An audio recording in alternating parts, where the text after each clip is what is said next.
Nice to be back in Vancouver. It's been roughly 5 years for me.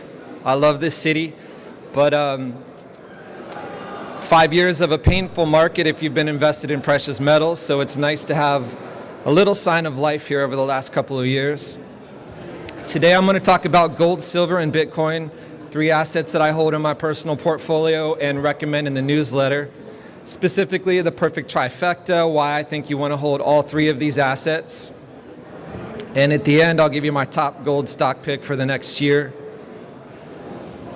With Bitcoin, lots of fear and confusion and misunderstanding, I think, about what it really is and what it really can be. So I'll talk about that, and hopefully if I finish up in time, take some questions at the end. So, just a note on human psychology, everyone likes to pick a fight. People are afraid of change. And we see this happening in the gold versus Bitcoin. I see 3 or 4 articles every week, new articles, pitting the two against each other, as if gold investors shouldn't like Bitcoin and vice versa. They almost feel a threat because investment dollars have shifted to some extent from precious metals into cryptocurrencies. But my point of view is that they're complementary assets, right? From a philosophical point of view, they share a lot of the same traits and characteristics, but they also have certain strengths that gold has that Bitcoin doesn't, and vice versa, so they work very well together in your portfolio. It needn't be one or the other type of battle, one versus the other, that you always hear. And so consider owning both. Why own gold? I'm probably preaching to the choir a bit here, but if your convictions have been rattled over the last 5 or 6 years of this correction and consolidation, probably worth just going through really quickly. It's been money for thousands of years, since 700 BC at least, used as money, holds its value over time, and you hear this business suit example a lot. 100 years ago, an ounce of gold bought you a nice business suit. 50 years ago, the same, and today, more or less the same. Inflation hedge, we've seen the charts of what fiat currencies do over time. And global currency debasement. Everybody is racing to debase their currencies globally to make their exports more competitive, because governments love to spend money that they don't have, run budget deficits, either to give to their constituency and help their re-election campaign, or for foreign military adventures, particularly in the United States, where I'm from. As a deflation hedge also, and people don't talk about this a lot, but gold performs well in monetary extremes. So whether it's high inflation or high deflation, like in the 30s following the Great Depression, gold doubled in just a year and a half's time back then. So it can hedge you in both instances. Exploding debt levels, in major developed countries, debt to GDP ratios past 100%. Economists say that once you get past this level, it's sort of a slippery slope. It's hard to crawl your way back out, a monetary death spiral, if you will. And there seems to be no slowing. Certainly there's no kind of serious effort to bring those levels under control. And lastly, is a safe haven investment for increasing political tensions. And unfortunately, we haven't evolved as a species enough to reach a level of global peace. What concerns me in particular is that the battles we're picking now, as opposed to the past, the shock and awe campaigns in Central and South America or the Middle East, today we're really poking the Russian bear, as well as with China, nuclear-armed military superpowers. So it's good as a hedge in times like this as well, unfortunately. Fast, easy to store, hide, and transport. And the formatting's a little crazy there. Why do we own silver? A lot of the same reasons as gold, but in addition to that, silver is currently very undervalued. So historically, we'll look at the gold to silver ratio on the next chart and show you why I think silver is likely to outperform gold in the years ahead. The massive paper short positions must be covered at some point. Yes, they can try to settle in fiat, but when silver finally starts moving higher, this tends to throw gasoline on the fire. So I think the spike higher in prices that we're going to see will be significant when it finally happens. And because silver gets used up, right, via industrial demand, new tech, medical, military applications, etc. So here's the gold to silver ratio that I mentioned. It was fixed by law at 15 to 1 at one point. In the Earth's crust, it's roughly 17.5 to 1. Over the last, during the 20th century, it's been 47, and over the last 10 to 20 years, it's been around 55. Currently, it's around 74 or 75.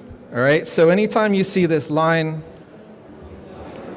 come up here, silver is undervalued relative to gold. And the levels are pretty extreme. Here was not long after the dot-com bubble burst. Here's a financial crisis. And here's where we were in 2016, and still at a pretty high level right here.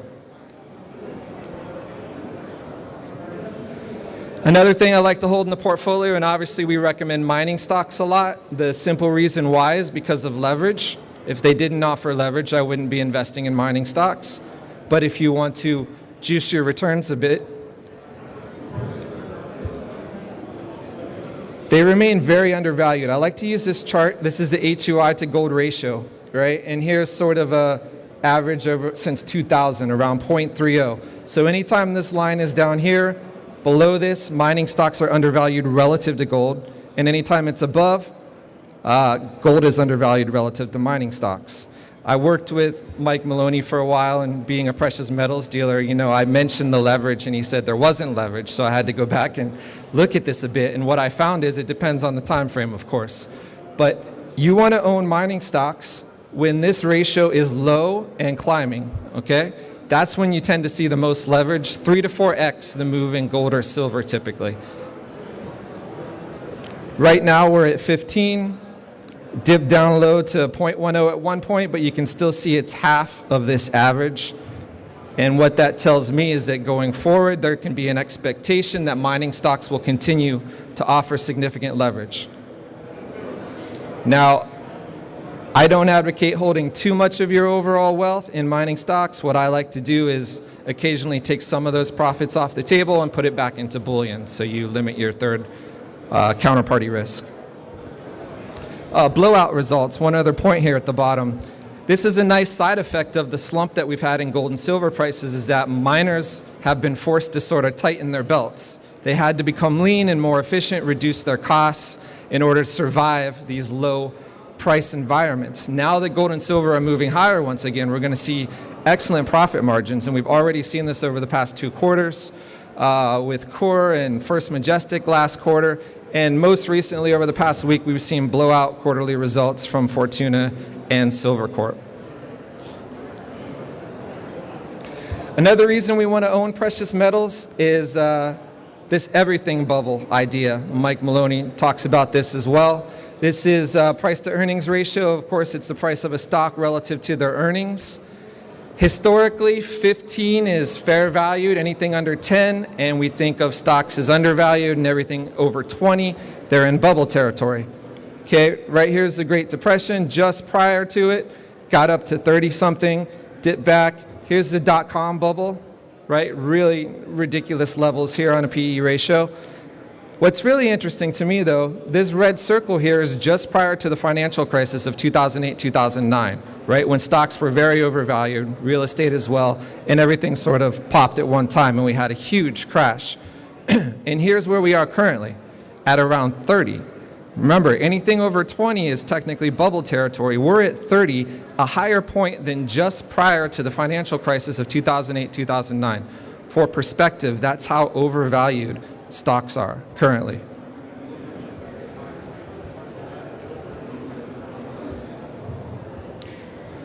Another nice indicator is looking at margin debt, either in absolute terms or as a percentage of the economy. We can see right here is the tech bubble levels of margin debt. Here's a financial crisis at its height just before the crisis. And here's where we are now, all-time highs. And what does this tell us? There's complacency in the market, right? Traders are extremely bullish, and they're not pricing any risk into the stock market whatsoever. And it's precisely at these times, if you study history, that the big crashes occur, when nobody's expecting it. So, the mother of all margin calls is another thing. This means that if we do get a crash, it's going to be exasperated by the fact that there's so much margin debt everybody's going to have to cover. Get stopped out of their positions, and the slide hastens. Real estate, another bubble, another reason we want to look towards precious metals, one of the only undervalued assets I believe right now that you can be investing in. The blue line here is in the US, right before the real estate bubble popped. And we've come back nationally, not quite to the same levels, but in some markets, Colorado, California, Washington, Oregon, prices are back above where they were at their peak, which should be concerning for anyone that holds significant real estate investments. In Canada, you had this spike, it came down just a little bit, and it's continued to go straight back up at the highest levels ever. This chart is showing home prices compared to the average income of a household, all right? So how affordable homes are compared to how much people are making. And why that's important is if something happens to the economy, to the job market, to wages, all of a sudden there's no margin, there's no safety margin in people's ability to pay their mortgages. So what you do is have a wave of defaults, and of course this crashes the prices. I'd be very careful having a lot of my assets in housing right now. So we're seeing bubbles in so many different markets, except for precious metals, and I'll also argue cryptocurrencies. So why own Bitcoin? First of all, blockchain technology potential. If you're not up on what this is, it really is a revolution. It was a problem that computer coders had for the longest time, this immutability of ledgers. And so what the blockchain can do is make almost any business more efficient via cutting out the middleman and proving transactions, reducing or eliminating fraud. You could think of Airbnb, Uber, the music industry. So many different industries can be disrupted and almost made obsolete by blockchain technology doing it better, faster, and at a lower cost. Bitcoin holds utility. Some people say, hey, it's not gold, I can't hold it in my hand. So why does it have value? Well, it allows you to transfer wealth around the globe in an instant and nearly for free. Compare that to the legacy banking system, how many days it would take and how many fees you would pay, how many intermediary banks would have to be involved. So it's doing something that you couldn't do before with money. Limited supply, a similar characteristic to precious metals, but probably even more so because the supply is capped at 20 million. It's hard-coded into Bitcoin's code. And right now, 16 million of those have been released. So only another 5 million will ever be created through 2140 at a predictable rate that's disinflationary. So less and less each year are created. What happens when you have a market with limited supply and increasing demand? Okay, it helps to explain why the Bitcoin price has gone up as drastically as it has. And compared to gold, yes, gold's limited supply, but we could have huge discoveries and the supply could go up. Some people believe in the Grand Canyon there's huge secret gold deposits. Or if we start mining on other planets, that we're going to find significant amounts of gold. So in some way, Bitcoin's supply is even more capped than something like precious metals. Buying and selling goods, transacting at lower costs and using Visa, MasterCard, or the banking system. So another utility that Bitcoin provides. And if you like precious metals, you probably like the aspect of no central bank, monopoly, or government control. No CRIMEX manipulation, at least up until this point. People aren't leveraging at 100-to-1 paper contracts to move the price around like we've seen in the precious metals market. And that's no longer conspiracy theory, right? The banks were caught red-handed in doing this, so we know it happens. And it's relatively private or anonymous. With Bitcoin, you have to use a tumbling service. With a little bit of effort, you can make Bitcoin transactions anonymous. Some of the other altcoins like Dash or Pivx have built-in a complete anonymous. You can be completely anonymous using those coins. And price appreciation, probably the number one reason for most investors to be in these markets. Here's a chart of Bitcoin over the past year. I think we're about 500 there, and it went up to 2,600. It's since pulled back to around 2,200, but still, we're talking about a 5x return over the past year, and it doubled over the past month before this recent correction since I put this slide together. The Ethereum price, I've recommended Ethereum over Bitcoin to our subscribers. We've been covering Bitcoin in my newsletter since it was around $100. I was an early adopter of this technology. But Ethereum introduces smart contracts into the blockchain. So if-then set of commands, if this happens, release money to this person at this address and this amount. So the smart contract technology really opens the doors for what blockchain can do. Ethereum, 20x over the past year, and I've held it for this entire ride, 4x over the past month alone. So these are the type of once-in-a-generation investment returns that if you're in this market and time it correctly, you might be able to see. If you're considering getting involved and you haven't yet, the pullback that we've seen over the past week, I think represents an excellent opportunity to get involved and to buy. Do so in tranches over time. Don't go all in right now, okay? Bitcoin I view as the anti-dollar, right? Here's what happens. You've all seen this chart to fiat money that's centralized with unlimited supply over time.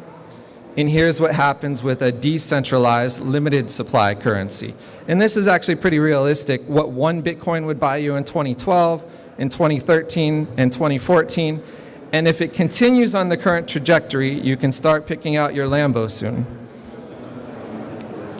So in summary, we want to hold gold, silver, and Bitcoin together as complementary assets that serve different purposes. Gold to anchor your portfolio, retain value in a shit hit the fan scenario, hide and transport easily, protect against inflation, and as a safe haven asset. Silver, because it's undervalued relative to gold, works better as a transaction currency and because of the industrial demand. And Bitcoin to be part of this monetary revolution, to have your money outside control of the banks and the governments, the returns that we're talking about, all right, and the lower transaction costs that it enables. So if you want to check out my newsletter, our portfolio was up 69% last year. It's up around 82% year to date this year, largely because of cryptocurrencies. It's usually $395. I'm taking $100 off for conference attendees if you use this code. There's some business cards on this table. It has it on the back as well if you want to grab it. I cover precious metals, cryptocurrencies, the cannabis market, energy, and agriculture as well. So my top gold stock pick, if you weren't at the panel this morning, is Alexandria Minerals, AZK or ALXDF in the OTC market. And the question I've posed here is it the next Integra Gold? Integra was my top gold stock pick over the last couple years. Of course, they are getting acquired by Eldorado at a 52% premium, which I'm very happy about. So I started looking into the Val-d'Oro region a little bit more. 70 million ounces produced there over the last century. 25 million ounces of gold discovered over the last 15 years alone. Right? It bubbled up through the ocean's floor into these volcanic high-grade veins. So it's a very rich region to be looking for gold. Alexandria has property just across the border from Integra, and they're hitting high grades. They've quadrupled their resource in the past 7 years. Agnico has a stake, IAM Gold, Teck, and Sprott recently increased his stake in the company. So vote of confidence by some industry insiders. I think the last word on Alexandria is they're currently valued at around $15 per ounce of gold they have in the ground. Integra was taken out at around $160 per ounce of gold. And they have similar gold structures. Alexandria's grades are a little lower, and they haven't proven up the resources from inferred to indicated yet, but they're in the middle of a drill program, and I believe that they will. So a very undervalued stock, worth checking into. And I think quickly maybe I can field a question or two if anyone has one.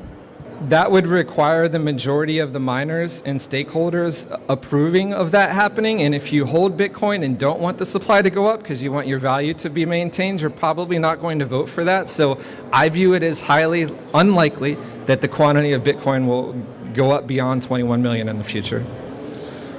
What effect do you see on the price of Bitcoin when you see the big banks, Hong Kong, Shanghai Bank, associated with 8 banks doing their own blockchain, and they're not associated with Bitcoin, so the banks are getting into the business? What effect will that have on Bitcoin?